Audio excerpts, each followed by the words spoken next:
Dear distinguished speakers, dear guests, I would like to use the opportunity to say a couple of words before we start this discussion and to share a memory of mine from Minnesota, actually. It was the beginning of the autumn, almost 14 years ago, back in 2012, and the crowns of the river birch and cottonwood and silver maple trees along the banks of the mighty Mississippi River were covered in all kinds of shades of this golden, yellow, and orange colors. Just a mesmerizing view. I was in my first week of the WPA fellowship training in the Twin Cities when I was asked, along with my other fellow colleagues from all around the globe, to share my experience so far on US soil. And I vividly remember my answer that day. I said that I had great expectations of the World Press Institute, but I never imagined that I would feel at home in the state of Minnesota, right on the other side of the world, mostly because I felt surrounded by like-minded people sharing a common cause. And today's conference reminded me of that day because brought me back to that day because I was humbly reminded that no matter how tough we think we are, we all need someone to hold on to in the darkest of hours, especially if those hours come on Christmas Eve or any other day of the year. That's why I would like to take the opportunity and thank ABF for their support, for putting Bulgaria on the global radar again, but most importantly, for keeping this community together and alive, so no matter what happens in the future, we keep marching, always forward and never backward, because failure is not an option. Thank you once again. I will start with Professor Schultz, who is my go-to expert when it comes to explaining ambiguous topics from the US to the Bulgarian audience. Professor Schultz, one of the speakers before you mentioned the Berlin Wall, and you described very precisely this curved shaped bell. The Berlin Wall, yes, it was torn down by people, but it was put up by people as well. Is there a way back from this division that you described so equivalently? So is there a back from that polarization? Among the work that I also do is I'm very fascinated by generational shifts in politics, how over one generation's politics differs from another.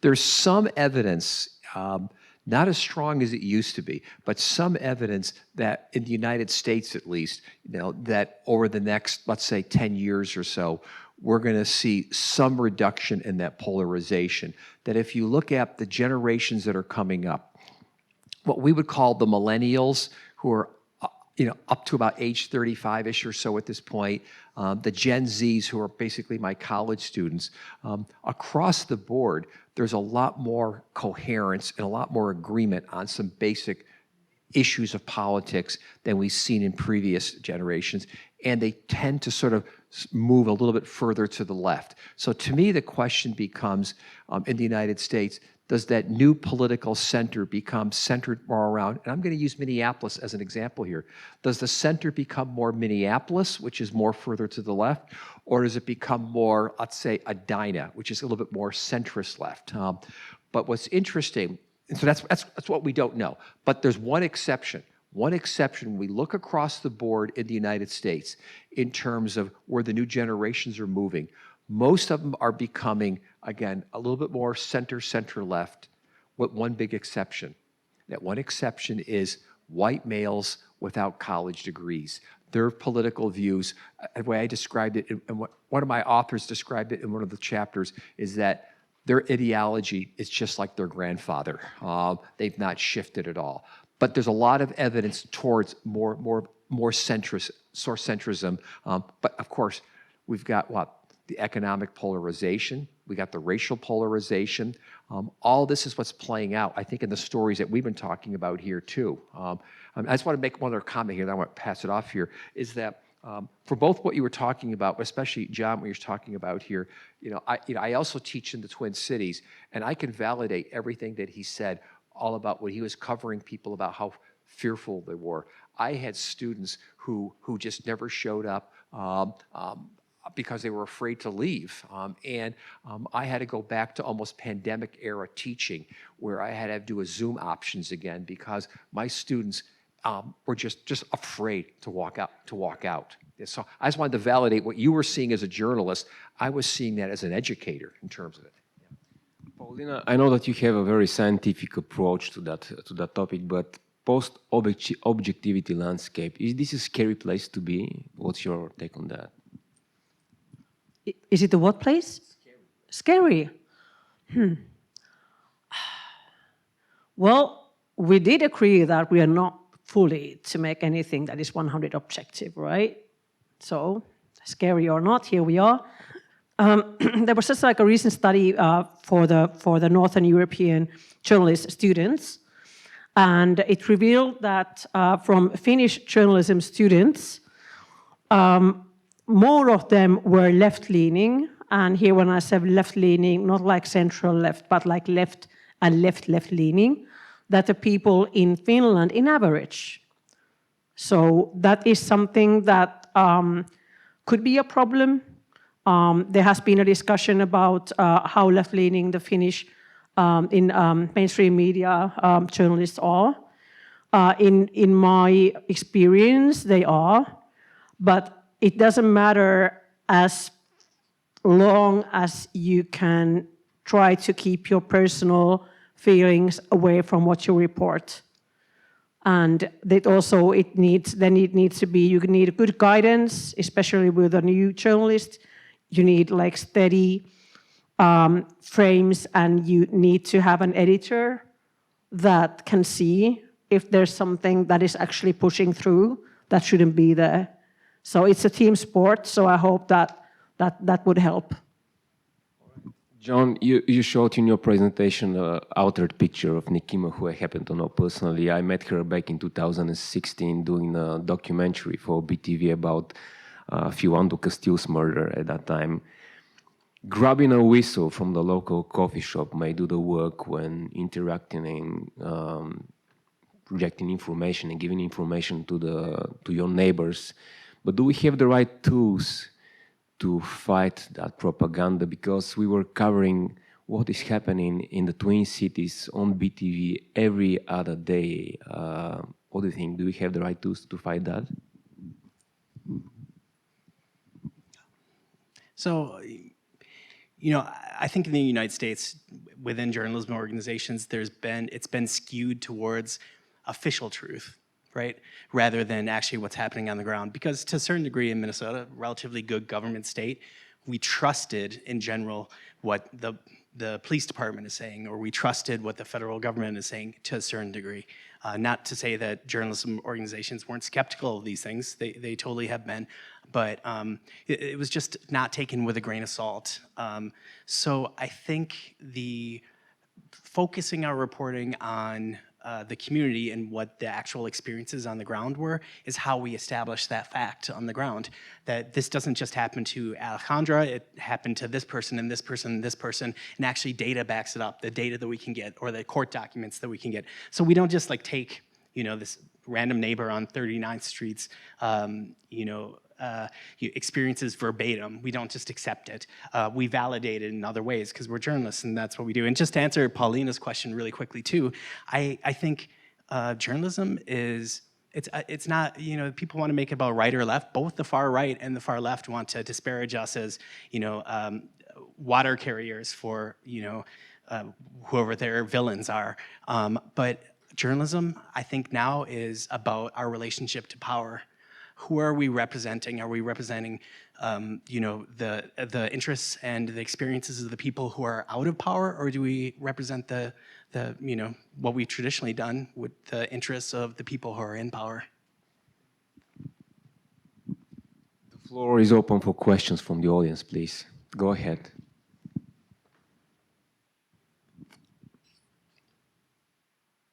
Someone?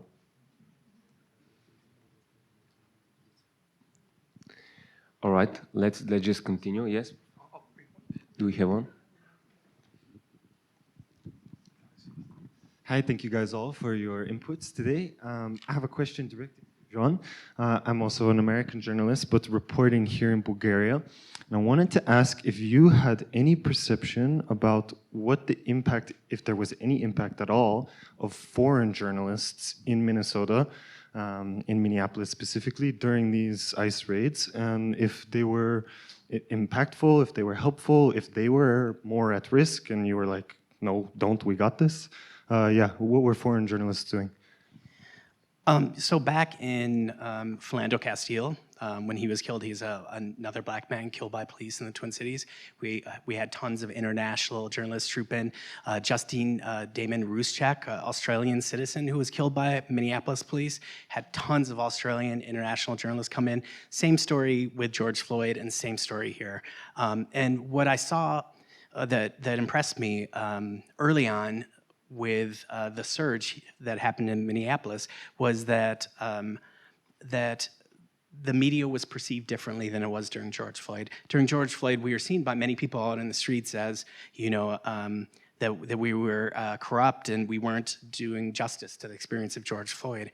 But what we saw here was people on the ground happy and receptive to talking to us, at least initially.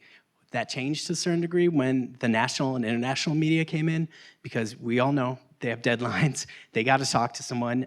They got to get someone on the radio, whether it's factual or not. You know, who's going to fact check, Australian TV station or something, reporting something blatantly wrong or mispronouncing the mayor's name or all this other stuff. So I think the international journalists coming in eroded some of the trust that local organizations had built, to be honest with you. It's a shame. I mean, I was outspoken in saying, if you guys are gonna come to Minneapolis, you gotta treat our people with respect, treat our sources with respect, because they'll essentially go into our stories and call up people I talk to, and then they'll treat them badly, they'll burn them, and that person has a bad experience with journalism after that. So, I mean, it's really important to me that international journalists cover parachuting in, national journalists as well, covering these things, that they act super responsibly, because they're not just getting the story for that day, they're undermining our relationship with our community, which is fundamental. I wanted to add something also to it. I can't speak to the aspect that you were talking about here, but what I can speak to the fact is that, again, going back to George Floyd, going back to Philando Castile, and so forth like that, I had a lot of journalists, especially the last few months here, who would come into town, they want to talk to me. And the thing that I noticed very different about it, about their approach, is, again, it's about the context, you know, that I didn't see journalists in the United States initially viewing the ICE operation as a question about democracy. What I saw foreign journalists bringing to it was sort of saying, to what extent, you know, when they saw the ICE people coming in and they saw what they were doing, arresting people, going after journalists like that, they're immediately were thinking in terms of the fact that this looks like something that we saw during the communist era, you know, and so forth like that. And I saw a reluctance on American journalists to draw that parallel, at least initially. And so I actually thought that was incredibly healthy of being able to have that kind of a context in terms of saying that what we're learning from the United States might be warning signs for the United States in ways that I didn't think that the American journalists were capturing initially. They were doing the day by day, but not what's this mean in a bigger picture or something like that. I just want to add a quick line. Nico Churchiades from Unicorn Riot said that he used the term vultures. He said that when something terrible happens, like what happened with George Floyd or the other victims of police violence and terrible accidents, there's people who come in from other states, and they are more influencers than journalists, and they sure have their camera on, and they're making it about themselves. And they are really, really, really rude and ruthless, and they are milking every second of attention they can from that. And he was really upset about that. So being an activist journalist can be also an egomaniac project. So, yeah, I'll leave it to that. Yes. You can read more for my research when it's done. All right, last question, please. Go ahead. Hi, I have a question that is directed to John Collins, but anybody else is free to answer too. How do you deal in the situation when you have to remain objective and grounded, while at the same time you're reporting on a very sensitive and emotional story? Thank you. It's a really good question. I live like right in the center of all this, and it is emotional. It's emotional seeing your like neighbors torn off the street. It's emotional seeing people suffering. I just actually personally try to channel that into the work. Why does this? I mean, it's an opportunity. Something happening like this for journalists is an opportunity for us to like confirm this is why we do this sort of work. This is why it's worth all the like bullshit deadlines and the stresses from our bosses and all this other stuff. And then apart from that, during George Floyd, we lived through traumatic times as well in my city. And, I think my advice to journalists all the time is you got to have more than journalism in your life. The journalism industry doesn't love you the way that you love the journalism industry. So you gotta, like I do tons of gardening, I do tons of other little projects and play music and do all this other stuff. You need these parts of your life to keep healthy so that you can do the actual work when you're called to for your public.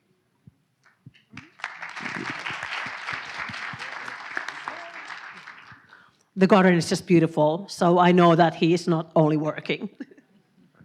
I'm going to defend Rod Stewart. Anybody remember Rod Stewart? He had a wonderful song called Passion.